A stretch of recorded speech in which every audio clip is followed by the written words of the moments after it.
Hi friends, good morning. இது உங்கள் tape ice academy. நாம் இன்னைக்கு டிசம்பர் 27ஆம் தேதிக்கான நடப்பு நிகழ்வுகள் பார்க்க இருக்கிறோம். வழக்கம் போல் இன்றைய நடப்பு நிகழ்வு கவனமாக பாருங்கள், நோட்ஸ் எடுத்துக்கிடுங்க.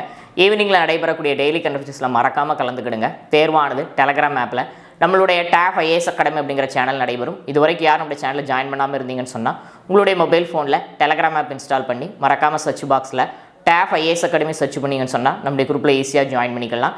கரண்ட் அஃபேர்ஸ் தேர்வு மட்டும் இல்லாமல் நம்ம அகாடமி சார்பில் நடத்தப்படக்கூடிய இதர தேர்வுகளையும் இதர தகவல்களையும் நீங்கள் அறிந்து கொள்ளலாம்.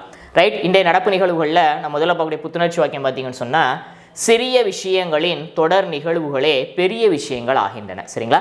அதான் நம்ம செய்யக்கூடிய சின்ன சின்ன செயல்பாடுகள் தான் பார்த்தீங்க அப்படின்னு சொன்னால் நமக்கு ஒரு பெரிய வெற்றியை தேடித்தரும். அதாவது சிறுதுளி பெருவெள்ளம் சொல்லுவாங்க இல்லையா, அதுபோல் அந்த அடிப்படையில் நாம் நம்மளுடைய இலக்கு நோக்கிய பயணத்தில் நம்ம கொஞ்சம் கொஞ்சமாக அடி எடுத்து வச்சாலும் அதை ரொம்ப ஒரு ஆர்வத்தோட ஒரு தொடர் முயற்சியாக நம்ம செஞ்சோம் அப்படின்னு சொன்னால் கண்டிப்பாக நம்ம வெற்றியாளர்களாக மாறுவோம். அதுதான் நம்ம இங்கே பார்க்குறோம். சிறிய விஷயங்களின் தொடர் நிகழ்வுகளே பெரிய விஷயங்கள் ஆகின்றன. சரிங்களா?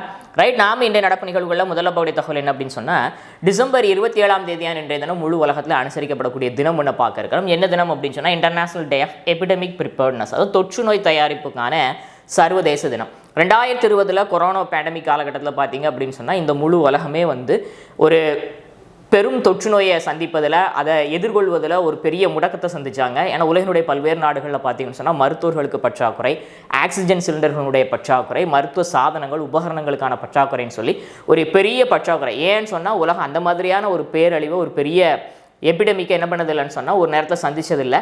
அந்த அடிப்படையில் பார்க்கும்போது மருத்துவ துறையில் அதை எதிர்கொள்வதற்கான மருத்துவத்துறைன்னு மட்டும் இல்லாமல் ஒட்டுமொத்த உலகத்திலையுமே நம்ம வெவ்வேறு துறைகளும் எடுத்துக்கிட்டாலும் சரி, அனைத்து தரப்பட்ட பகுதிகளிலிருந்தும் அதை எதிர்கொள்வதற்கான அந்த சூழல் அப்படிங்கிறது ரொம்ப கஷ்டமான விஷயமாக இருந்துச்சு.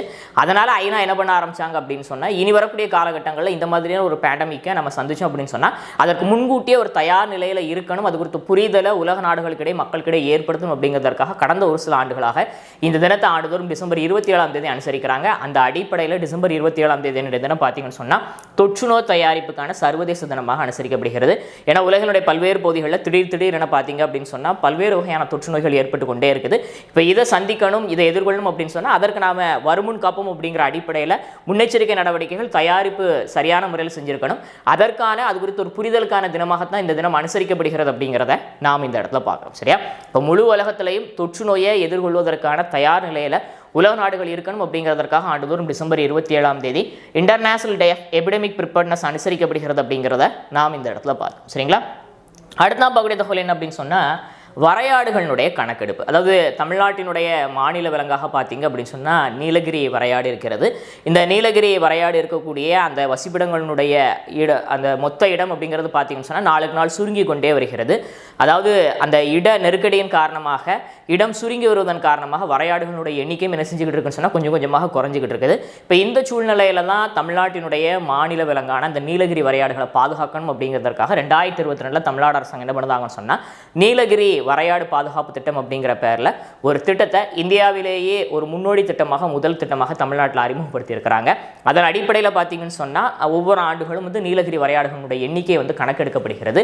அந்த அடிப்படையில் பார்த்தீங்கன்னு சொன்னால் தமிழ்நாட்டில் மற்றும் தமிழ்நாட்டை ஒட்டி இருக்கக்கூடிய இந்த கேரள எல்லை பகுதிகளில் இருக்கக்கூடிய பகுதிகளில் வரையாடுகளை கணக்கெடுக்கக்கூடிய பணி கடந்த ஒரு சில தினங்களாக நடைபெற்று இந்த தகவல் தற்பொழுது வெளியாக இருக்கிறது. அந்த அடிப்படையில் பார்த்தீங்கன்னு சொன்னால் தமிழ்நாட்டை பொறுத்தவரைக்கும் ஒட்டுமொத்தமாக சற்றேறக்குறைய 1031 வரையாடுகள் இருப்பதாக கணக்கிடப்பட்டிருக்குது.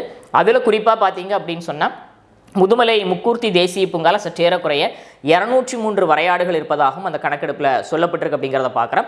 அது மட்டும் இல்லாமல் தமிழ்நாட்டில் கணக்கெடுப்பு நடக்கும்போதே கேரள பகுதிகளிலும் என்ன செஞ்சுன்னு சொன்னால் அந்த எல்லையை ஒட்டியிருக்கிற கேரள பகுதிகளும் கணக்கெடுப்பு நடத்தப்பட்டுச்சு. கேரளாவில் சற்றேறக்குறைய பார்த்தீங்கன்னு சொன்னால் 827 வரையாடுகள் இருப்பதாகவும் என்ன செய்யப்பட்டிருக்கு அப்படின்னு சொன்னால் அந்த ஆய்வறிக்கை தெரியப்படுத்துகிறது அப்படிங்கிறத நாம் இந்த இடத்துல பார்க்குறோம். சரிங்களா? இப்போ நாம தெரிஞ்சுக்கிற தகவல் என்ன அப்படின்னு சொன்னால், தமிழ்நாட்டினுடைய மாநில விலங்காக இருக்கக்கூடிய நீலகிரி வரையாடுகள் அழியக்கூடிய நிலையில் இருக்குது. அதை பாதுகாப்பதற்காக தமிழ்நாடு அரசாங்கம் 2022 பார்த்தீங்கன்னு சொன்னால் நீலகிரி வரையாடுகள் பாதுகாப்பு திட்டத்தை கொண்டு வந்தாங்க.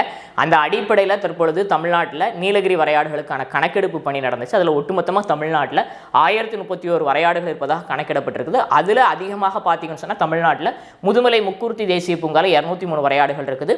தமிழகத்தை ஒட்டி இருக்கக்கூடிய கேரள எல்லைப்புறங்களில் பார்த்தீங்க அப்படின்னு சொன்னால் சற்றேறக்குறைய 827 வரையாடுகள் இருப்பதாகவும் கணக்கெடுப்பில் தெரியப்படுத்தப்பட்டிருக்கு அப்படிங்கிறத நாம் இந்த இடத்துல பார்க்குறோம். நீலகிரி வரையாடு தினம் தமிழ்நாட்டில் என்று அனுசரிக்கப்படுகிறது அப்படிங்கிறத கமெண்டில் நீங்கள் ஆன்சர் பண்ணுங்கள். சரிங்களா? அடுத்த நான் பார்க்கக்கூடிய தகவல் என்ன அப்படின்னு சொன்னால் பிரதான் மந்திரி ராஷ்ட்ரிய பால் புரஸ்கார் அவார்டு. சரிங்களா?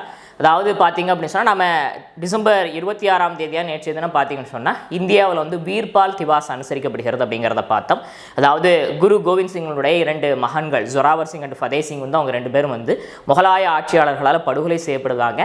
அந்த தியாகத்தை நினைவுகூரணும் அப்படிங்கிறதற்காக பார்த்தீங்கன்னு சொன்னால் வீர்பால் திவாஸ் டிசம்பர் 26 அனுசரிக்கப்படுகிறது அப்படிங்கிறத பார்த்தோம். இப்போ இந்த தினத்தை முன்னிட்டு இந்தியா முழுக்க இருக்கக்கூடிய ஒரு 7 மிக முக்கியமான துறைகள், அதாவது கலை, கலாச்சாரம், கல்வி, சமூக சேவை, விளையாட்டு, துணிச்சல், புதுமை, தொழில்நுட்பம், அறிவியல் தொழில்நுட்பம் போன்ற ஒரு 7 வகையான தலைப்புகளின் கீழே இந்த 7 வகையான பிரிவுகளில் இந்தியா முழுக்க ஓராண்டில் சாதனை நிகழ்த்திருக்கக்கூடிய சிறார்கள் தேர்ந்தெடுக்கப்பட்டு இந்த பால் புரஸ்கார், அதாவது வீர்பால் தினத்தன்னைக்கு இந்த பிரதம மந்திரியுடைய தேசிய குழந்தைகள் விருது வந்து வழங்கப்பட்டு வருகிறது. அந்த அடிப்படையில் இந்த ஆண்டு இந்தியா முழுக்க சற்றேறக்குறைய 17 சிறார்கள் என்ன செய்யப்படுந்தாங்கன்னு சொன்னால் அந்த விருதுக்காக தேர்ந்தெடுக்கப்பட்டிருந்தாங்க. அவங்களுக்கு நேற்றைய தினம் டெல்லியில் குடியரசுத் தலைவர் மாளிகையில் நடைபெற்ற நிகழ்வுகளில் தற்போதைய குடியரசுத் தலைவராக இருக்கக்கூடிய திருமதி திரௌபதி முர்மு அவர்கள் வந்து விருதுகளை வழங்கி சிறப்பு செய்தார் அப்படிங்கிறத பார்க்குறோம். இந்த 17 சிறார்களில் தமிழ்நாட்டிலேருந்து ஒரு பொண்ணு என்ன பண்ணியிருக்கிறாங்க அப்படின்னு சொன்னால் விருது பெற்றிருக்கிறாங்க அப்படிங்கிறத பார்க்குறோம். அவங்க பேர் என்ன அப்படின்னு சொன்னால் ஜனனி நாராயணன். சரிங்களா? ஜனனி நாராயணன் சென்னையில் படிக்கக்கூடிய ஒரு 14 வயது நிரம்பிய சிறுமி. அவங்க எதற்காக அவங்களுக்கு விருது கிடச்சிருக்குன்னு சொன்னால் கலை கலாச்சாரம் அப்படிங்கிற பிரிவில் அவங்களுக்கு என்ன கிடச்சிருக்குன்னு சொன்னால் விருது கிடச்சிருக்கு அப்படிங்கிறத பார்க்குறோம். அதாவது கலை கலாச்சாரத்தில் அவங்க என்ன சாதனை நிகழ்த்தி இருக்கிறாங்கன்னு சொன்னால் அவங்க வந்து இந்த ஹரிகதான்னு சொல்லுவாங்க இல்லையா, சங்கீத உபன்யாசங்கள், சற்றேறக்குறைய 100க்கும் மேற்பட்ட சங்கீத உபன்யாசங்கள் அவங்க என்ன பண்ணியிருக்கிறாங்கன்னு சொன்னால் இந்தியா முழுக்க பல்வேறு பகுதிகள் நிகழ்த்தி இருக்கிறாங்க. குறிப்பாக பார்த்தீங்க அப்படின்னு சொன்னால் தமிழ், இங்கிலீஷ் அண்ட் சான்ஸ்கிரிட் இந்த 3 லாங்குவேஜ்லையுமே அவங்க என்ன பண்ணுவாங்கன்னு சொன்னால் இந்த ஹரிகதா உபதேசங்களை பண்ணுவாங்க. அந்த அடிப்படையில் கலை கலாச்சார பிரிவில் அவங்க என்ன செய்யப்பட்டிருக்கிறாங்கன்னு சொன்னால் இந்த பிரதமரனுடைய விருதுக்காக தேர்ந்தெடுக்கப்பட்டு நேற்றைய தினம் டெல்லியில் நடைபெற்ற நிகழ்வுகளில் விருது பெற்றிருக்கிறாங்க அப்படிங்கிறத நாம் இந்த இடத்துல பார்க்குறோம். சரியா? ரைட். அப்போ நாம தெரிஞ்சோட தகவல் என்ன அப்படின்னு சொன்னால் இந்தியாவில் டிசம்பர் 26 பார்த்தீங்கன்னு சொன்னால் வீர்பால் திவாஸ் அனுசரிக்கப்படுகிறது. அந்த தினத்தை முன்னிட்டு பிரதான் மந்திரி ராஷ்ட்ரிய பால் புரஸ்கார் விருதுகள் வழங்கப்பட்டு வருகிறது. அந்த அடிப்படையில் இந்த ஆண்டு இந்தியா முழுக்க சற்றேறக்குறைய 17 குழந்தைகள் அந்த விருதுக்காக தேர்ந்தெடுக்கப்பட்டிருந்தாங்க. அவங்களுக்கு டில்லியில் குடியரசுத் தலைவர் மாளிகையில் நடைபெற்ற நிகழ்வுகளில் குடியரசுத் தலைவர் திருமதி திரௌபதி முர்மு அவர்கள் விருதுகளை வழங்கினாங்க அப்படிங்கிறத பார்த்தோம். கலை, கலாச்சாரம், புதுமை, தொழில்நுட்பம், அறிவியல் தொழில்நுட்பம், விளையாட்டு, சமூக சேவை, இப்படி ஒரு 7 பிரிவுகளில் இந்த விருதுகள் வழங்கப்பட்டு வருகிறது. அந்த அடிப்படையில் சென்னையை சேர்ந்த ஜனனி நாராயணன் விருதுக்காக தேர்ந்தெடுக்கப்பட்டிருந்தாங்க. அவங்க கலை கலாச்சார பிரிவில் விருது பெற்றாங்க. அவங்க 100க்கும் மேற்பட்ட ஹரிகதா, அதாவது சங்கீத உபன்யாசங்கள் என்ன பண்ணியிருக்கிறாங்கன்னு சொன்னால் இந்தியா முழுக்க பல்வேறு பகுதிகள் நிகழ்த்தி இருக்கிறாங்க, தமிழ், இங்கிலீஷ் அண்ட் சான்ஸ்கிரிட்டில். அந்த அடிப்படையில் அவங்க இந்த ஆண்டு இந்த விருது பெற்றிருக்கிறாங்க அப்படிங்கிறத நாம் இந்த இடத்துல பார்த்தோம். சரிங்களா? அடுத்த பார்க்கக்கூடிய தகவல் என்ன அப்படின்னு சொன்னால் புதிய திட்டம் ஒன்று இந்திய பிரதமர் நரேந்திர மோடி அவர்களால் தொடங்கி வைக்கப்பட்டிருக்கிறது அப்படிங்கிறத நாம் இந்த இடத்துல பார்க்குறோம். அதாவது நேற்றைய தினம் பார்த்தீங்கன்னு சொன்னால் இந்த பிரதமரினுடைய தேசிய குழந்தைகளுக்கான விருதுகள் வழங்கக்கூடிய நிகழ்வுகளில் பிரதமர் பங்கெடுத்துக்கிட்டார். அந்த குழந்தைகளை சந்தித்து உரையாடினார். அதற்கப்புறமாக பிரதமர் இந்த திட்டத்தை தொடங்கி வைத்திருக்கிறார் அப்படிங்கிறத பார்க்குறோம். திட்டத்தினுடைய பேர் என்ன அப்படின்னு சொன்னால் சுபோஷித் பஞ்சாயத் ஸ்கீம். சரிங்களா? அது என்ன சுபோஷித் பஞ்சாயத் ஸ்கீம் அப்படின்னு சொன்னால் இந்தியாவில் இருக்கக்கூடிய கிராமப்புறங்களில் வந்து ஊட்டச்சத்து குறைபாட்டை சரி செய்வதற்கான ஒரு மிக முக்கியமான திட்டமாக என்ன செய்யப்பட்டிருக்கு அப்படின்னு சொன்னால் இந்த திட்டம் தொடங்கி வைக்கப்பட்டிருக்கிறது அப்படிங்கிறத பார்க்குறோம். அதாவது உலகளாவிய அளவில் பார்த்தீங்கன்னு சொன்னால் ஊட்டச்சத்து குறைபாடுகளால் பாதிக்கப்படக்கூடிய மக்கள் அதிகமாக இருக்கக்கூடிய நாடுகளில் இந்தியா முன்னணி நாடாக இருக்குது அப்படிங்கிறது நன்றாகவே தெரியும். இப்போ இந்த சூழ்நிலையில் கிராமங்களில் இருக்கக்கூடிய மக்களுக்கும் இந்த ஊட்டச்சத்து குறைபாடுகளை நீக்கம் சரி செய்யப்படணும், அவங்களை ஊட்டச்சத்து மிக்கவங்களாக மாற்றணும் அப்படிங்கிறதற்காக இந்திய அரசாங்கத்தால் தொடங்கி வைக்கப்பட்டிருக்கக்கூடிய ஒரு திட்டம் தான் என்ன அப்படின்னு சொன்னால் இந்த சுபோஷித் பஞ்சாயத்து ஸ்கீம்.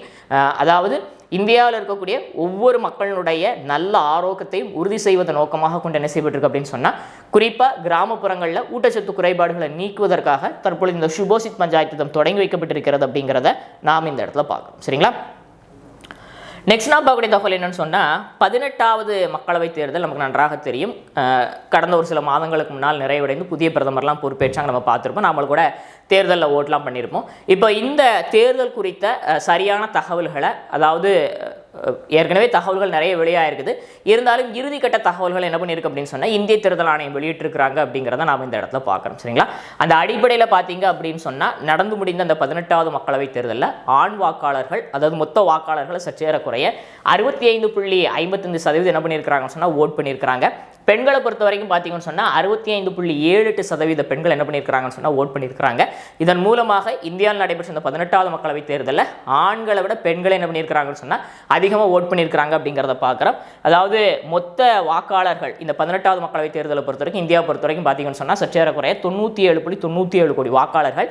அந்த வாக்காளர்களில் 64.64 கோடி வாக்காளர்கள் என்ன பண்ணியிருக்கிறாங்கன்னு சொன்னால் வாக்களிச்சிருக்கிறாங்க. இது ஒட்டுமொத்தமாக 66.1% அப்படிங்கிறது குறிப்பிடத்தக்கது. இந்தியாவை பொறுத்த வரைக்கும் அதிகமான வாக்குப்பதிவு நடைபெற்ற நாடாளுமன்ற தொகுதி எது அப்படின்னு சொன்னால் அஸ்ஸாமில் இருக்கக்கூடிய துஃப்ரி. இங்கே பார்த்தீங்கன்னு சொன்னால் நடைபெற்ற அந்த தேர்தலில் சற்றேறக்குறை 92.3% வாக்கள் பதிவாயிருக்குது. அதே போல் மிக குறைவாக ஜம்மு காஷ்மீரில் இருக்கக்கூடிய ஸ்ரீநகரில் பார்த்தீங்கன்னு சொன்னால் 38.7% வாக்குகள் பதிவாயிருக்கு அப்படிங்கிறதையும் நாம் இந்த இடத்துல பார்க்குறோம்.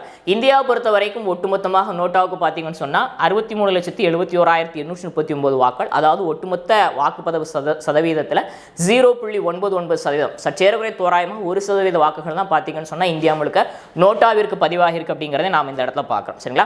அது மட்டும் இல்லாமல் கடந்த நிதியாண்டை பொறுத்த வரைக்கும் தேர்தல் நன்கொடைகளை பெற்றதில் அதிகபட்சமாக தேர்தல் நன்கொடை பெற்ற கட்சியாக பாரதிய ஜனதா கட்சி முதல் இடத்துல இருக்கிறாங்க. சற்றேறக்குரிய 2600 கோடி அவங்க என்ன பண்ணியிருக்கிறாங்கன்னு சொன்னால் நன்கொடையாக பெற்றிருக்கிறாங்க. அதற்கு அடுத்த இடத்துல பார்த்தீங்கன்னு சொன்னால் காங்கிரஸ் கட்சி 281 கோடி என்ன பண்ணியிருக்கிறாங்கன்னு சொன்னால் நன்கொடையாக பற்றி 2ஆம் இடத்துல இருக்கிறாங்க அப்படிங்கிறதையும் நாம் இந்த இடத்துல பார்க்குறோம். சரியா? இப்போ நாம் இந்த இடத்துல ஒரு தகவல் என்ன அப்படின்னு சொன்னால் 18வது மக்களவைத் தேர்தல் குறித்த ஒரு சில மிக முக்கியமான தகவல்களை இந்திய தேர்தல் ஆணையம் வெளியிட்டிருக்கிறாங்க அப்படிங்கிறத பார்த்தோம்.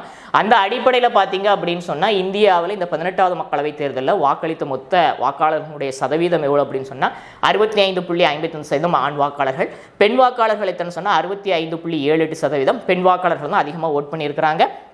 மொத்த வாக்காளர்கள் இந்தியாவை பொறுத்த வரைக்கும் 97.97 கோடி வாக்காளர்கள். அதில் 64.64 கோடி வாக்காளர்கள் என்ன பண்ணியிருக்கிறாங்கன்னு சொன்னால் தங்களுடைய வாக்கை பதிவு செஞ்சுருக்கிறாங்க. இது ஒட்டுமொத்தமாக 66.1%. இந்தியாவை பொறுத்த வரைக்கும் அதிகமாக வாக்குப்பதிவு நடைபெற்ற தொகுதி என்ன அப்படின்னு சொன்னால் அஸ்ஸாமில் இருக்கக்கூடிய துஃப்ரி. ரொம்ப கம்மியாக வாக்குப்பதிவு நடைபெற்ற தொகுதி என்ன அப்படின்னு சொன்னால் ஸ்ரீநகரில் இருக்கக்கூடிய ஜம்முவில் இருக்கக்கூடிய ஜம்மு அண்ட் காஷ்மீரில் இருக்கக்கூடிய ஸ்ரீநகர். சரிங்களா? அடுத்து பார்த்தீங்கன்னு சொன்னால் இந்தியா முழுக்க நோட்டாவிற்கு சற்றேறக்குறை 1% வாக்கள் தான் பதிவாயிருக்குது. அதாவது 63,71,839 வாக்குகள். அது மட்டும் இல்லாமல் கடந்த நிதியாண்டில் அதிகமாக தேர்தல் நன்கொடையை பெற்ற கட்சியாக பாரதிய ஜனதா கட்சி முதலிடத்தில் இருக்கிறாங்க. சற்றேறக்குறைய 2600 கோடி அவங்க என்ன பண்ணியிருக்காங்க சொன்னால் நன்கொடையாக பெற்றிருக்கிறாங்க. காங்கிரஸ் கட்சி 281 கோடியை நன்கொடையாக பெற்று பார்த்தீங்கன்னு சொன்னால் 2ஆம் இடத்துல இருக்கிறாங்க அப்படிங்கிறதையும் நாம் இந்த இடத்துல பார்த்தோம். சரிங்களா? ரைட். அடுத்த பகுதி தகவல் என்ன சொன்னால் சிலனக்ஸ். சரிங்களா? சிலனக்ஸ் அப்படிங்கிறது என்ன அப்படின்னு சொன்னால் ஒரு கூட்டு ராணுவ போர் பயிற்சி. யாருக்கும் இடைப்பட்டது அப்படின்னு சொன்னால் இந்தியா அண்ட் ஸ்ரீலங்கா இந்த இரு நாடுகளுக்கு இடைப்பட்ட குறிப்பாக கடற்படைகளுக்கு இடையேயான ஒரு கூட்டு ராணுவ போர் பயிற்சி தான் என்ன அப்படின்னு சொன்னால் இந்த சிலனக்ஸ். சரிங்களா? அதிலே பார்த்தா தெரியும் SL அப்படிங்கிறது ஸ்ரீலங்கா, IN அப்படிங்கிறது இந்தியா, EX அப்படிங்கிறது எக்ஸசைஸ். சரிங்களா? அதாவது இது எங்கே நடைபெற்று அப்படின்னு சொன்னால் இந்தியாவில் விசாகப்பட்டினத்தில் நடைபெற்று அப்படிங்கிறத பார்க்குறோம். கடல் சார்ந்த பயிற்சியாகவும் தரை பயிற்சியாகவும் என்ன செய்யப்பட்டிருக்கு அப்படின்னு சொன்னால் 2 கட்டமாக இந்த பயிற்சிகள் நடத்தப்பட்டிருக்கு அப்படிங்கிறத பார்க்குறோம். இந்தியா சார்பில் INS சுமித்ரா என்ன பண்ணுச்சு அப்படின்னு சொன்னால் இந்த கூட்டுராணுவ போர் பயிற்சியில் பங்கேற்றிருக்குது அப்படிங்கிறத நாம் இந்த இடத்துல பார்க்கணும். சரிங்களா? ரைட். அப்போ நாம தன்னோட தகவல் என்ன அப்படின்னு சொன்னால் இந்தியா அண்ட் ஸ்ரீலங்கா இந்த இரு நாடுகளுக்கு இடையே கப்பல் படைகளுக்கு இடையான கூட்டான போர் பயிற்சி சிலனக்ஸ் 2005 வருஷத்திலிருந்து நடத்தப்பட்டு வருகிறது. இந்தியா வெவ்வேறு காலகட்டங்களில் வெவ்வேறு உலக நாடுகளோடு கூட்டான போர் பயிற்சியில் ஈடுபடுவது வழக்கம். அந்த அடிப்படையில் இலங்கை இந்தியா கடற்படைகளுக்கு இடையான கூட்டான போர் பயிற்சியான சிலனக்ஸ் இந்த ஆண்டு இந்தியாவில் விசாகப்பட்டினத்தில் நடைபெற்று அப்படிங்கிறத பார்த்தோம். இந்தியா சார்பில் INS சுமித்ரா பங்கேற்று அப்படிங்கிறத நாம் இந்த இடத்துல பார்த்தோம். சரிங்களா? ரைட். அடுத்த பகுதி தகவல் என்னன்னு சொன்னால் உலகினுடைய மிகப்பெரிய அணை. சரிங்களா? மிகப்பெரிய டேம் ஒன்று என்ன பண்ண இருக்கிறாங்கன்னு சொன்னால் சீனா திபத்தில் கெட்ட இருக்கிறாங்க அப்படிங்கிறத பார்க்குறோம். இந்த டேம் ஆனது இந்தியாவினுடைய எல்லையை ஒட்டி என்ன செய்யப்பட இருக்குன்னு சொன்னால் அமைக்கப்பட இருக்கு அப்படிங்கிறத பார்க்குறோம். சரியா? பிரம்மபுத்திரா நதியின் குறுக்கே இந்த டேம் கட்டப்படுகிறது. பிரம்மபுத்திரா நதி சீனாவில் பார்த்தீங்கன்னு சொன்னால் சாங்போ நதின்னு அழைக்கப்படுகிறது. சரியா? ரைட். ஓகே. சற்றேறக்குறைய 11 லட்சம் கோடி ரூபாய் மதிப்பீட்டில் என்ன பண்ண இருக்கிறாங்க அப்படின்னு சொன்னால் இந்த டேமை அவங்க கெட்டி முடிக்க இருக்கிறாங்க அப்படிங்கிறத பார்க்குறோம். இந்த டேம் கெட்டப்பட்டுச்சு அப்படின்னு சொன்னால் இதன் மூலமாக உற்பத்தி செய்யக்கூடிய அந்த மின்சாரம் எவ்வளவாக இருக்குன்னு சொன்னால் 300 பில்லியன் கிலோவாட் மின்சாரமாக இருக்கும். அதாவது ஒரு வருஷத்துக்கு 30 கோடி நபர்களுக்கு என்ன பண்ண முடியும் அப்படின்னு சொன்னால் மின்சாரம் வழங்க முடியும் அப்படிங்கிறது குறிப்பிடும்படியான விஷயம் இந்த உற்பத்தி மூலமாக. அது மட்டும் இல்லாமல் இதிலிருந்து பெறக்கூடிய வருமானத்தின் மூலமாக திபெத்துக்கு பார்த்தீங்கன்னு சொன்னால் சற்றேறக்குறைய ஒரு ஆண்டுகளில் 25,000 கோடி ரூபாய் வருவாய் கிடைக்கும் அப்படின்னு சொல்லப்படுகிறது. சரிங்களா? ரைட். இப்போ நாம தெரிஞ்ச தகவல் என்ன அப்படின்னு சொன்னால் இந்திய எல்லையை ஒட்டி இருக்கக்கூடிய பகுதியில் திபெத்தில் பிரம்மபுத்திரா நதிக்கு குறுக்க சற்றேறக்குறை 11 லட்சம் கோடி ரூபாய் மதிப்பீட்டில் சீனா என்ன பண்ண இருக்கிறாங்கன்னு சொன்னால் மிக பிரம்மாண்டமான அணை ஒன்று கட்ட இருக்கிறாங்க. அந்த அணை கட்டி முடிக்கப்பட்டுச்சு அப்படின்னு சொன்னால் உலகினுடைய மிகப்பெரிய அணையாக அது இருக்கும் அப்படிங்கிறது குறிப்பிடும்படியான விஷயம். இந்த அணையிலிருந்து பெறக்கூடிய அந்த நீர்மின் ஆற்றல் மூலமாக சற்றேறக்குறைய 300 பில்லியன் கிலோவாட் மின்சாரம் உற்பத்தி செய்ய முடியும். சற்றேறக்குரிய அதை விற்பனை செய்வதன் மூலமாக திபெத் வந்து ஒரு ஆண்டுக்கு 25,000 கோடி ரூபாய் வருவாய் ஈட்ட முடியும் அப்படிங்கிறதும் குறிப்பிடும்படியான விஷயம். சரிங்களா? ரைட். அடுத்து நம்ம பார்க்கக்கூடிய மிக முக்கியமான தகவல் என்ன அப்படின்னு சொன்னால் டாக்டர் மன்மோகன் சிங் மறைவு. சரிங்களா? இந்தியாவினுடைய முன்னாள் பாரத பிரதமர்கள் ஒருவர் தான் யார் அப்படின்னு சொன்னால் டாக்டர் மன்மோகன் சிங். ரொம்ப அற்புதமான ஒரு பொருளாதார நிபுணரும் கூட. இந்திய பொருளாதாரத்தை அவர் இல்லாமல் நாம் என்ன பண்ண முடியாது அப்படின்னு சொன்னால் எழுதவே முடியாது. அந்த அடிப்படையில் ஒரு ஆகச்சிறந்த நபர் வயது மூப்பின் காரணமாக டெல்லியில் காலமானார் அப்படிங்கிற தகவலை நாம் இந்த இடத்துல பார்க்கணும். சரிங்களா? இந்த நாட்டினுடைய 14வது பிரதமராக 2004 2014 வரைக்கும் சற்றேறக்குறைய 10 ஆண்டுகள் தொடர்ச்சியாக இருந்தவர் தான் யார் அப்படின்னு சொன்னால் டாக்டர் மன்மோகன் சிங். அதிகம் பேசாத, ரொம்ப ஒரு பிரம்மாண்டமான ஆளுமையாக அல்லாத ஒரு மிக சாதாரண நபராக தன்னுடைய செயல்பாடுகள் அமைத்து கொண்டவர். ஆனால் தன்னுடைய செயல்பாடுகள் அதை நிரூபித்து காட்டினவர் தான் யார் அப்படின்னு சொன்னால் டாக்டர் மன்மோகன் சிங். 1932 ஒருங்கிணைந்த பஞ்சாப் மாகாணம், அதாவது இப்போ வந்து அவர் பிறந்த பகுதி பார்த்தீங்கன்னு சொன்னால் கிராமம் வந்து பாகிஸ்தானில் இருக்குது. ஆஃப்டர் இண்டிபெண்டன்ஸ், அதாவது சுதந்திரத்துக்கு அப்புறம் இந்த பிரிவினையில் வந்து அவருடைய குடும்பம் எங்கே வந்துருது அப்படின்னு சொன்னால் இங்கே வந்துருந்தாங்க, இந்தியாவுக்கு வந்திருந்தாங்க. கேம்பிரிட்ஜில் படித்தவர். 1971 ஒன்றிய வர்த்தக அமைச்சகத்தினுடைய பொருளாதார ஆலோசகராக பணியாற்றியிருக்கிறார். 1971 72 பார்த்தீங்கன்னு சொன்னால் ஒன்றிய நிதியமைச்சக பொருளாதார ஆலோசகராக பணியாற்றியிருக்கிறார். 1980 82 வரைக்கும் பார்த்தீங்கன்னு சொன்னால் தேசிய திட்டக்குழு உறுப்பினராக பணியாற்றியிருக்கிறார். திட்டக்குழுவினுடைய துணைத் தலைவர் போன்ற பல்வேறு பொறுப்புகளையும் வகித்திருக்கிறார். 1982 85 வரைக்கும் பார்த்தீங்கன்னு சொன்னால் ரிசர்வ் பேங்க் ஆஃப் இந்தியாவினுடைய கவர்னராகவும் என்ன பண்ணியிருக்காங்க சொன்னால் பணியாற்றிருக்கிறார். அப்படி பணியாற்றக்கூடிய காலகட்டங்களில் வங்கித்துறையில் நிறைய சீர்திருத்தங்களை கொண்டு வந்திருக்கிறாரு. அது மட்டும் இல்லாமல் பார்த்தீங்கன்னு சொன்னால் நகர்ப்புற வங்கி துறை அப்படிங்கிற ஒரு துறையே என்ன செஞ்சிருக்காருன்னு சொன்னால் அவர் உருவாக்கி இருக்கிறார் அப்படிங்கிறது குறிப்பிடும்படியான விஷயம். அடுத்தது 1991 பார்த்தீங்கன்னு சொன்னால் பிரதமர் நரசிம்மராவ் அவருடைய அமைச்சரவையில் வந்து அவர் வந்து பொருளாதார நிதியமைச்சராக பொறுப்பேற்கிறார். அப்போ தான் பார்த்தீங்கன்னு சொன்னால் இந்தியா பொருளாதாரத்தில் ரொம்ப வீக்கான ஒரு சூழ்நிலையில் இருந்தாங்க. அந்த சூழ்நிலையில் புதிய பொருளாதார கொள்கையை கொண்டு வந்து உலகமயமாக்கல், தாராளமயமாக்கல் போன்ற பல்வேறு விஷயங்களை புகுத்தி இந்திய பொருளாதாரத்தை உலகளாவிய அளவில் ஒரு பிரம்மாண்டமான வளர்ச்சிக்கு கொண்டு சென்றவர் தான் யார் அப்படின்னு சொன்னால் டாக்டர் மன்மோகன் சிங். அப்படிங்கிறது எந்த விதமான மாற்றுக்கிறதுக்கும் இடமே கிடையாது. 1998 2004 வரைக்கும் பார்த்தீங்கன்னு சொன்னால் எதிர்க்கட்சி தலைவராகவும் பணியாற்றியிருக்கிறாரு. அவர் 2 தடவை பிரதமராக இருக்கக்கூடிய காலகட்டத்தில் இந்தியாவில் நிறைய திட்டங்கள் தொடங்கப்பட்டிருக்குது. அதில் அவருடைய பெயரை சொல்லக்கூடிய திட்டங்கள் நம்ம எடுத்துக்கிட்டோம் அப்படின்னு சொன்னால் மிக முக்கியமான திட்டங்களான மகாத்மா காந்தி தேசிய ஊரக வேலை வாய்ப்பு திட்டம், நமக்கு தெரியும் 100 நாள் வேலை திட்டம். அதே போல் பார்த்தீங்கன்னா தகவல் அறியும் உரிமை சட்டம், அதுவும் ரொம்ப ஃபேமஸான ஒரு சட்டம் தான். அதே போல் லோ காகிதாவாக இருக்கட்டும், இந்த மாதிரியான பல்வேறு விஷயங்கள் உருவாக்குவதற்கு வந்து அவர் ரொம்ப அடித்தளமாக இருந்திருக்கிறாரு. அதே போல் அனைவருக்கும் கட்டாய கல்வி சட்டம், அதுபோக பார்த்தீங்கன்னா தேசிய உணவு பாதுகாப்பு சட்டம் சொல்லி தன்னுடைய 2 அந்த 10 ஆண்டுகால ஆட்சியில் அவருடைய ஆட்சியில் கொண்டு வந்தப்பட்ட திட்டங்கள் எல்லாமே ரொம்ப பேர் சொல்லக்கூடிய திட்டங்கள் அப்படிங்கிறது குறிப்பிடும்படியான விஷயம். அவருடைய பொருளாதார திறமையை சிறப்பிக்கக்கூடிய வகையில் இந்திய அரசாங்கம் அவருக்கு 1987 பத்ம விபூஷன் விருது வழங்கி கௌரவப்படுத்தி இருக்கிறாங்க. உலகினுடைய பல்வேறு நாடுகளினுடைய உயரிய விருதுகளை, உயரிய பட்டங்களை, பல்வேறு பல்கலைக்கழகங்களுடைய கௌரவ டாக்டர் பட்டங்கள் எல்லாம் பெற்ற ஒரு அற்புதமான பொருளாதார மாமேதை தான் யார் அப்படின்னு சொன்னால் டாக்டர் மன்மோகன் சிங். வயது மூப்பின் காரணமாக காலமானார் அப்படிங்கிற தகவலை நாம் இந்த இடத்துல பார்த்தோம். சரிங்களா? ரைட். அப்போ நாம தெரிஞ்சுக்கிற தகவல் என்ன அப்படின்னு சொன்னால் இந்தியாவினுடைய முன்னாள் பாரத பிரதமரும் பொருளாதார நிபுணர்கள் ஆகச்சிறந்தவருமான டாக்டர் மன்மோகன் சிங் வயது மூப்பின் காரணமாக காலமானார் அப்படிங்கிற தகவலை பார்த்தோம். இந்தியாவுடைய 14வது பிரதமர் 2004 2014 வரைக்கும் சற்றேறக்குறை 10 ஆண்டுகள் அவர் பொறுப்பில் இருந்திருக்கிறார். 1932 ஒருங்கிணைந்த பஞ்சாப் மாகாணத்தில் பிறந்தவர். கேம்பிரிட்ஜ் பல்கலைக்கழகத்தில் பொருளாதாரம் படித்தவர். 1971 ஒன்றிய வர்த்தக அமைச்சக பொருளாதார ஆலோசகரும், 1972 ஒன்றிய நிதியமைச்சர் பொருளாதார ஆலோசகம் பணியாற்றியிருக்கிறார். 1980 82 வரைக்கும் தேசிய திட்டக்குழு உறுப்பினராகவும் திட்டக்குழுவினுடைய துணைத் தலைவர் போன்ற பல்வேறு பொறுப்புகளையும் வகிச்சிருக்கிறார். 1982 85 வரைக்கும் ரிசர்வ் வங்கியினுடைய ஆளுநராக இருந்து வங்கித்துறையில் நிறைய மாற்றங்களை கொண்டு வந்தவர். நகர்ப்புற வங்கித்துறை உருவாக்குனவர் யார் சொன்னால் டாக்டர் மன்மோகன் சிங். 1991 பிரதமர் நரசிம்மராவினுடைய அமைச்சரவையில் நிதியமைச்சராக இருந்து புதிய தாராளமயமாக்கல் கொள்கையை, புதிய பொருளாதார கொள்கையை கொண்டு வந்து இந்தியாவை பொருளாதார ரீதியாக வளர்ச்சியடை செய்த ஒரு அற்புதமான மாமனிதர் தான் யார் அப்படின்னு சொன்னால் டாக்டர் மன்மோகன் சிங். 1998 2004 வரைக்கும் பார்த்தீங்கன்னு சொன்னால் எதிர்க்கட்சி தலைவராக இருந்திருக்காரு. 30க்கும் மேற்பட்ட ஆண்டுகள் பார்த்தீங்கன்னு சொன்னால் மாநிலங்களவை உறுப்பினராக தேர்ந்தெடுக்கப்பட்டிருக்கிறாரு. இவருடைய 10 ஆண்டுகால ஆட்சியில் மகாத்மா காந்தி தேசிய ஊரக வேலைவாய்ப்பு திட்டம், தகவல் அறியும் உரிமை சட்டம், அனைவருக்கும் கட்டாய கல்வி சட்டம், தேசிய உணவு பாதுகாப்பு சட்டம் போன்ற பல்வேறு மிக முக்கியமான சட்டங்கள் கொண்டு வரப்படுவதற்கு காரணமாக இருந்தார். அமெரிக்காவோட அணு ஆயுதம் தொடர்பான ஒப்பந்தங்கள் மேற்கொள்வதற்கும் ஒரு மிக முக்கிய காரணமாக இருந்தவர் யாருன்னா டாக்டர் மன்மோகன் சிங். இவருடைய சேவைகளை அங்கீகரிக்கக்கூடிய வகையில் உலகினுடைய பல்வேறு நாடுகளும் பல்வேறு பல்கலைக்கழகங்களும் அவருக்கு நிறைய விருதுகளை வழங்கியிருக்கிறாங்க. இந்தியாவினுடைய உயரிய விருதுகளில் ஒன்றான பத்ம விபூஷன் அவருக்கு 1987 வழங்கப்பட்டிருக்கு. அப்படிங்கிறத பார்த்தோம்.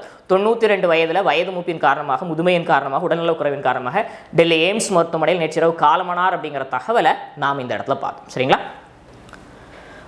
ரைட், நம்ம ரீகேப் பார்க்க இருக்கிற ஆரம்பத்தில் என்ன பார்த்தோம் அப்படின்னு சொன்னால், ஒவ்வொரு ஆண்டும் டிசம்பர் 27ஆம் தேதி உலகளாவிய அளவில் பார்த்தீங்கன்னு சொன்னால் தொற்று நோய்களை எதிர்கொள்வதற்கான தயாரிப்புக்கான தினம் அனுசரிக்கப்படுகிறது அப்படிங்கிறத பார்த்தோம். அதாவது திடீரென ஏற்படக்கூடிய பேண்டமிக்கிலிருந்து மக்களை பாதுகாக்கணும் அப்படிங்கிறதற்காக வருமுன் பாதுகாப்பும் அப்படிங்கிற திட்டத்தின் அடிப்படையில் இந்த நாள் அது குறித்து புரிதல் ஏற்படுத்துவதற்கான தினமாக international day of epidemic preparedness அனுசரிக்கப்படுகிறது அப்படிங்கிறத பார்த்தோம். அடுத்ததாக பார்த்தீங்கன்னு சொன்னால், தமிழ்நாட்டினுடைய மாநில விலங்காக இருக்கக்கூடிய நீலகிரி வரையாடுகள் அழிவினுடைய விளிம்பில் இருக்குது. அதை பாதுகாப்பதற்காக தமிழ்நாடு அரசாங்கம் 2022 நீலகிரி வரையாடுகள் பாதுகாப்பு திட்டத்தை கொண்டு வந்தாங்க. அந்த திட்டத்தின் அடிப்படையில் ஆண்டுதோறும் வரையாடுகளுடைய எண்ணிக்கை கணக்கெடுக்கப்படுகிறது. அந்த அடிப்படையில் இந்த ஆண்டுக்கான கணக்கெடுப்பு முடிந்து தகவல் வெளியாக இருக்குது. தமிழ்நாட்டை பொறுத்தவரைக்கும் ஒட்டுமொத்தமாக 1031 வரையாடுகள் இருக்குது. அதில் முதுமலை முக்கூர்த்தி தேசிய பூங்காவில் சற்றேறக்குறைய 203 வரையாடுகள் இருக்குது அப்படிங்கிறத பார்த்தோம். தமிழகத்தை ஒட்டி இருக்கக்கூடிய கேரள வனப்பகுதிகளையும் இதே நேரத்தில் கணக்கெடுப்பு நடத்தப்பட்டுச்சு. கேரளாவை பொறுத்த வரைக்கும் சற்றேறக்குறைய 827 வரையாடுகள் இருக்குது அப்படிங்கிறதையும் நாம் இந்த இடத்துல பார்த்தோம். சரிங்களா? அடுத்த பார்த்த தகவல் என்னன்னு சொன்னால், டிசம்பர் 26 இந்தியாவில் வீர்பால் திவாஸ் அனுசரிக்கப்படுகிறது. வீரதீர குழந்தைகளுக்கான தினம். இதை முன்னிட்டு இந்திய அரசாங்கம் சார்பில் பிரதான் மந்திரி ராஷ்டிரிய பால் புரஸ்கார் விருதுகள் அறிவிக்கப்படுகிறது. அந்த அடிப்படையில் இந்த ஆண்டு இந்தியா முழுக்க 17 சிறார்கள் தேர்ந்தெடுக்கப்பட்டிருக்கிறாங்க. அவங்களுக்கு விருது வழங்கக்கூடிய நிகழ்வு குடியரசுத் தலைவர் மாளிகையில் நடைபெற்று குடியரசுத் தலைவர் விருதுகளை வழங்கி சிறப்பு செஞ்சார். கலை, கலாச்சாரம், பண்பாடு, அதுபோக அறிவியல், தொழில்நுட்பம், விளையாட்டு, சமூக சேவை போன்ற 7 பிரிவுகளில் இந்த விருதுக்காக சிறார்கள் தேர்ந்தெடுக்கப்படுறாங்க. இதில் இந்த ஆண்டு தமிழ்நாட்டிலிருந்து சென்னையை சேர்ந்த ஜனடி நாராயண விருது பெற்றிருக்கிறாங்க. அவங்க சென்னையை சேர்ந்த 14 வயது சிறுமி. அவங்க 100க்கும் மேற்பட்ட ஹரிகதா என அழைக்கப்படக்கூடிய சங்கீத உபன்யாசங்களை அவங்க செஞ்சுருக்கிறாங்க. தமிழ், இங்கிலீஷ் அண்ட் சான்ஸ்கிரிட் போன்ற மொழிகளில் அவங்க சிறப்பாக உபன்யாசம் செய்யக்கூடியவங்க. தமிழ்நாடு அரசாங்கத்தினுடைய கலைமாமணி விருதையும் அவங்க பெற்றிருக்கிறாங்க. அந்த அடிப்படையில் இந்த ஆண்டு இந்த தேசிய பிரதம மந்திரியினுடைய வீர குழந்தைகளுக்கான விருதுகளுக்காக தேர்ந்தெடுக்கப்பட்டு விருது பெற்றிருக்கிறாங்க அப்படிங்கிறத நாம் இந்த இடத்துல பார்த்தோம். சரிங்களா? இந்த நிகழ்வுகளில் கலந்து கொண்ட பிரதமர் நரேந்திர மோடி அவர்கள் சுபோஷித் பஞ்சாயத்து அப்படிங்கக்கூடிய ஒரு புதிய திட்டத்தை தொடங்கி வச்சிருக்கேன். இந்த திட்டத்தினுடைய மிக முக்கியமான நோக்கம் என்னன்னு சொன்னால், இந்தியாவில் இருக்கக்கூடிய கிராமப்புறங்களில் ஊட்டச்சத்து குறைபாடுகளை சரி செய்து ஊட்டச்சத்து குறைபாடு இல்லாத கிராமங்களாக மாற்றுவதற்கான ஒரு மிக முக்கியமான திட்டம். இந்தியாவில் இருக்கக்கூடிய அனைத்தரப்பட்ட மக்களுக்கும் ஆரோக்கியமான நல்வாழ்வு கொண்டு வருவதற்கான இலக்க நோக்கமாக கொண்டு இந்த திட்டத்தை பிரதமர் நரேந்திர மோடி நேற்று தினம் தொடங்கி வைத்தார் அப்படிங்கிற தகவலை நாம் இந்த இடத்துல பார்த்தோம். சரிங்களா? அடுத்த பார்த்த தகவல் என்னன்னு சொன்னால், நடந்து முடிந்த 18வது மக்களவைத் தேர்தல் தொடர்பான ஒரு சில தகவல்களை இந்திய தேர்தல் ஆணையம் வெளியிட்டிருக்கிறாங்க. அந்த அடிப்படையில் இந்த தேர்தலில் சற்றேறக்குறைய 65.55% ஆண் வாக்காளர்கள் ஓட் பண்ணியிருக்கிறாங்க. பெண்களை பொறுத்த வரைக்கும் 65.78% பெண் வாக்காளர்கள் ஓட் பண்ணியிருக்கிறாங்க. ஆண்களோட பெண்கள் தான் அதிகமாக ஓட் பண்ணியிருக்கிறாங்க அப்படிங்கிறத பார்த்தோம். மொத்த வாக்காளர்களின் எண்ணிக்கை இந்த ஆண்டு வந்து 97.97 கோடி. இதில் 64.64 கோடி பேர் என்ன பண்ணியிருக்காங்க சொன்னால் வாக்களிச்சிருக்காங்க. ஒட்டுமொத்தமாக அது 66.1%. இந்தியாவை பொறுத்த வரைக்கும் அஸ்ஸாமில் இருக்கக்கூடிய துஃப்ரியில் சற்றேறக்குறைய 92.3% வாக்கள் பதிவாயிருக்குது. ரொம்ப கம்மியாக ஜம்மு அண்ட் காஷ்மீரில் ஸ்ரீநகரில் 38.7% வாக்கள் பதிவாயிருக்கு அப்படிங்கிறத பார்த்தோம். ஒட்டுமொத்தமாக இந்தியா பொறுத்த வரைக்கும் நோட்டோ வாக்கு எண்ணிக்கை 1% சற்றேறக்குறைய, அதாவது 63,71,839 வாக்குகள். அது மட்டும் இல்லாமல் நடப்பு நிதியாண்டில் அதிகமாக தேர்தல் நன்கொடைகளை பெற்ற கட்சிகளில் பாரதிய ஜனதா கட்சி முதலிடத்தில் இருக்குது. 2600 கோடி ரூபாய் அவங்க நன்கொடையாக பெற்றிருக்கிறாங்க. காங்கிரஸ் பொறுத்த வரைக்கும் 281 கோடி ரூபாய் நன்கொடையாக பெற்றிருக்கிறாங்க அப்படிங்கிறத நாம் இந்த இடத்துல பார்த்தோம். சரிங்களா?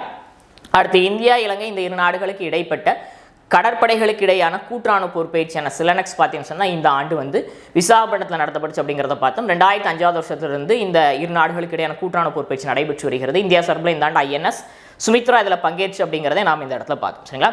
அடுத்த பார்த்த தகவல் என்ன அப்படின்னு சொன்னால், இந்தியாவினுடைய எல்லை பகுதியை ஒட்டி இருக்கக்கூடிய அந்த திபெத் பகுதியில் பார்த்தீங்கன்னு சொன்னால் அந்த பிரம்மபுத்திரா ரிவருக்கு நடுவில் சீனா வந்து சற்றேறக்குறைய 11 லட்சம் கோடி ரூபாய் மதிப்பீட்டில் உலகினுடைய மிக பிரம்மாண்டமான பெரிய அணையை கட்ட இருக்கிறாங்க அப்படிங்கிறத பார்த்தோம். பிரம்மபுத்திரா நதி வந்து சீனாவில் அங்கே இருக்கக்கூடிய பகுதிகளில் ஷாங்போ நதி அழைக்கப்படுகிறது அப்படிங்கிறது குறிப்பிடும்படியான விஷயம். இந்த டேம் உருவாக்கப்படுச்சு அப்படின்னு சொன்னால் இதன் மூலமாக 300 பில்லியன் கிலோவாட் மின்சாரம் என்ன செய்யப்படும் அப்படின்னு சொன்னால் உற்பத்தி செய்ய முடியும். இதன் மூலமாக ஓராண்டுக்கு சற்றேறக்குறைய 30 கோடி நபர்களுக்கு இலவசமாக மின்சாரம் நம்ம வழங்க முடியும். அதேபோல் இதன் மூலமாக கிடைக்கக்கூடிய வருவாய் பார்த்தீங்கன்னு சொன்னால் திபத்துக்கு சற்றேறக்குறைய 25,000 கோடி ரூபாயாக இருக்கும் அப்படிங்கிறது குறிப்பிடும்படியான விஷயம். சரிங்களா? அடுத்த பார்த்த தகவல் என்ன அப்படின்னு சொன்னால், இந்தியாவினுடைய 14வது பிரதமராக இருந்த டாக்டர் மன்மோகன் சிங் மற்றும் பொருளாதார மாமேதை வயது மூப்பின் காரணமாக காலமானார் அப்படிங்கிற தகவல் பார்த்தோம். 2004 2014 வரைக்கும் இந்தியாவினுடைய 14வது பிரைம் மினிஸ்டராக 10 ஆண்டுகள் ஒரு பொறுப்பில் இருந்திருக்கார். 30க்கும் மேற்பட்ட ஆண்டுகள் மாநிலங்களவை உறுப்பினராக பணியாற்றிருக்கிறார். 1932 ஒருங்கிணைந்த பஞ்சாப் மாகாணத்தில் பிறந்தவர். ஆஃப்டர் இண்டிபெண்டன்ஸ் உங்களுடைய ஃபேமிலி வந்து இந்தியாவுக்கு வந்தது. கேம்பிரிட்ஜில் பொருளாதாரம் படித்தவர். 1971 ஒன்றிய வர்த்தக அமைச்சக பொருளாதார ஆலோசகராக பணியாற்றிருக்காரு. 72 ஒன்றிய நிதி அமைச்சக பொருளாதார ஆலோசகராக பணியாற்றிருக்கிறாரு. 1980 82 வரைக்கும் தேசிய திட்டக்குழு உறுப்பினராக பணியாற்றிருக்காரு. திட்டக்குழுவினுடைய துணைத் தலைவர் போன்ற பல்வேறு பகுதிகளும் வகிச்சிருக்காரு.